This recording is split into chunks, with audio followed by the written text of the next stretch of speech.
Est-ce que Donald, 24 ans, 24 appartements, est en faillite, les amis? Alors, je ne sais pas si vous vous rappelez de cette vidéo qui était un petit peu drôle, où j'ai commencé par vous dire, voilà, je m'appelle Donald, j'ai 24 ans, j'ai 24 appartements. Bonjour les amis, je m'appelle Donald, j'ai 24 ans, j'ai 24 appartements et je suis au chômage. Tu m'as cru? Dans cette vidéo, effectivement, pour moi, c'était de l'humour et l'objectif, c'était de vous faire réagir sur le fait que abuser du levier, quand on est en difficulté ou quand notre situation financière est un petit peu limite, eh bien, c'est s'exposer à de grandes difficultés quand le marché se retourne brutalement. Et c'est tout le problème du surendettement ou de la surexposition ou du levier. Le levier, bien évidemment, ça peut nous permettre de devenir riche rapidement ou d'accélérer si, bien évidemment, on est dans une conjoncture favorable, mais ça peut également avoir l'effet inverse.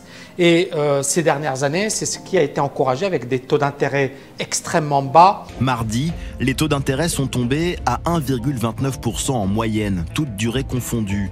C'est leur niveau le plus bas jamais observé en France. On fait la simulation pour un appartement de 400 000 € avec 40 000 € d'apport. On voit en l'occurrence qu'on peut être sur des conditions sur 25 ans de 1,19 et sur 20 ans de 0,99. Marché complètement euphorique, on arrive à passer en dessous de la barre des 1% qu'on n'avait jamais réalisé jusqu'à présent. Résultat, les crédits immobiliers en France ont atteint la somme elle aussi record de 1000 milliards d'euros. C'est un peu la ruée vers la pierre. L'argent est quasiment gratuit, l'argent est très peu cher en tout cas. Et donc, on a fait en sorte d'encourager les gens à emprunter pour acheter dans l'immobilier. Et bien évidemment, on a eu également la hausse des marchés boursiers. Le coronavirus a complètement ébranlé l'économie du tourisme, l'économie de l'immobilier, l'économie de la location saisonnière, l'économie qu'avaient généré les Airbnb et autres. Et aux États-Unis, on a même un projet de loi qui est attendu d'ailleurs pour les hôtes de Airbnb. Et pourquoi? Parce que beaucoup d'entrepreneurs qui ont construit des mini-empires dans l'immobilier, qui ont acheté plein de logements, etc., qui ont commencé à les louer, ils ont créé de véritables business autour de ça. Quand on recherche sur le site de location entre particuliers Airbnb, on y trouve plus de 5000 annonces. Parmi elles, celle d'Ariel, elle se prépare justement à recevoir des clients. Ariel laisse sa maison sans regret. Au revoir et passez surtout un bon séjour. Car en réalité, elle n'habite pas ici. Cette maison, elle l'a achetée rien que pour la louer. Avec grand plaisir, à très bientôt. Son petit business. Car Ariel et son mari se sont endettés pour s'offrir un autre appartement dans Bordeaux. Elle propose aussi un 3e logement à Arcachon. Un petit appartement de famille. Des biens loués en moyenne 200 € la nuit. Si tout se passe comme prévu, Ariel aura fini de rembourser ses crédits dans 15 ans. Ces propriétaires sont quasiment ruinés. C'est-à-dire qu'aujourd'hui, leurs revenus n'existent plus. Ils n'ont plus de rentrée d'argent et ils sont incapables de rembourser leur mensualité de crédit. Et ici, ce que je vais faire, c'est que je vais revenir sur un article du Wall Street Journal que j'ai trouvé super intéressant sur l'exemple d'une Américaine qui est en grave difficulté à cause du coronavirus. Et elle n'est pas la seule.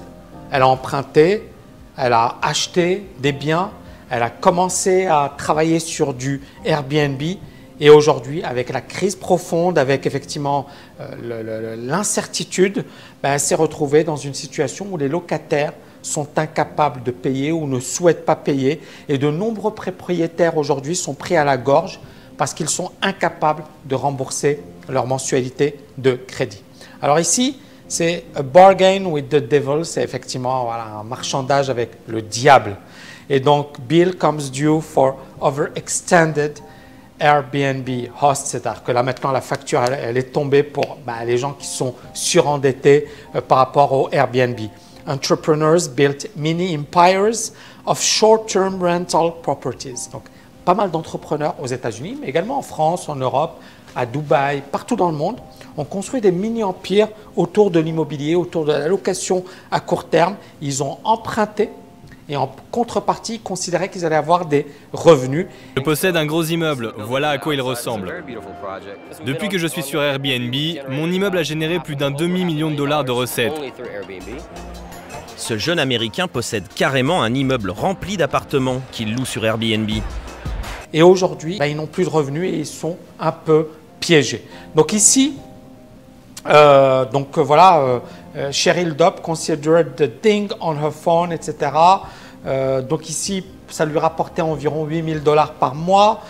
Et ça, pour elle, c'était le double de ce qu'allaient lui payer des locataires à long terme. C'est-à-dire que ça lui aurait rapporté 4 000 $, mais avec Airbnb, elle a multiplié ça par 2. La location saisonnière, ça permet effectivement de gagner beaucoup plus. Cet infirmier vit avec sa femme et leurs enfants dans cette coquette maison et possède de l'autre côté de la rue une autre résidence qu'ils ont entièrement retapée et équipée. Aujourd'hui, il la loue exclusivement sur Airbnb. Quand nous avions des locataires, on louait 900 € par mois. Grâce à Airbnb, ça nous rapporte 1 800 € net par mois. Vous voyez, ça fait quand même, on passe quand même du simple au double. Là, elle se retrouve effectivement dans une situation où il y a eu beaucoup d'annulations et ça l'a mis en grande difficulté. 54 ans, elle travaillait dans la technologie, elle avait à peu près 10 000 $ de réservation. Tout ça, ça s'est évaporé au mois de mars.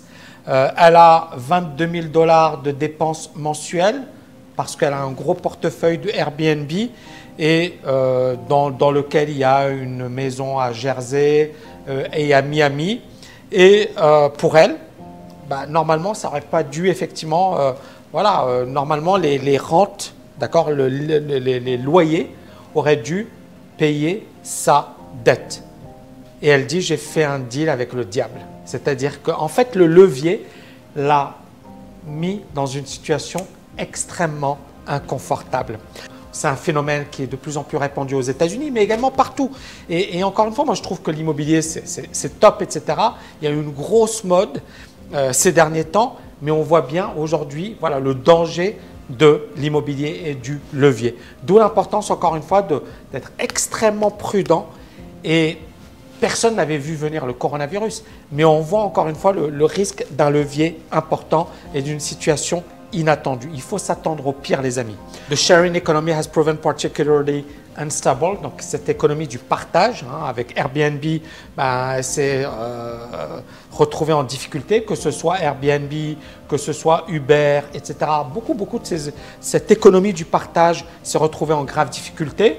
Donc, la Silicon Valley a mis en avant le fait effectivement qu'on allait rendre à l'Amérique un pays, qu'on allait transformer l'Amérique en un pays d'entrepreneurs. Et c'est ça avec Airbnb, Uber, tout le monde allait devenir un entrepreneur. Au bord de la faillite personnelle il y a 3 ans, Danny roule désormais en Porsche. Il a réussi à se remettre à flot grâce au site de partage d'appartements Airbnb. Ça fait environ 2 ans et demi que je fais du Airbnb. J'ai reçu chez moi probablement plus de...